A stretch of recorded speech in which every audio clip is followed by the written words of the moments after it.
একদিন এক রাজকুমারী বনের পথে হাঁটছিলেন, হঠাৎই এক ভয়ঙ্কর পেত্নী তাকে ধরে নিয়ে যায় এক গোপন দুর্গে।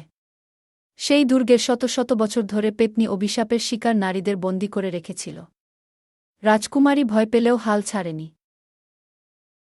ওদিকে এক সাহসী রাজকুমার শুনতে পেলেন রাজকুমারীর বন্দী হওয়ার কথা। তিনি দুর্গের সন্ধান করে সেখানে পৌঁছালেন। কিন্তু পেত্নী তাকে দেখে হেসে বলল, তুমি যদি আমাকে 3টি ধাঁধার সঠিক উত্তর দিতে পারো, তবে রাজকুমারীকে মুক্তি দেবগু। রাজকুমার ধাঁধার সব উত্তর ঠিকঠাক দিয়ে দিলেন। পেত্নী রাগে কাঁপতে লাগল, কিন্তু কথা রাখতে বাধ্য হল। হঠাৎ রাজকুমার তার তলোয়ার বের করে দুর্গের চাবি কেড়ে নিলেন এবং বন্দী সবাইকে মুক্ত করলেন। পেত্নী চিৎকার করে উড়ে পালিয়ে গেল। রাজকুমার রাজকুমারীকে রাজ্যে ফিরিয়ে আনলেন এবং তারা এক মহাধুমধাম করে বিয়ে করলেন। রাজ্যে আনন্দ উৎসব হল, আর পেত্নীর অভিশাপ চিরতরে শেষ হয়ে গেল।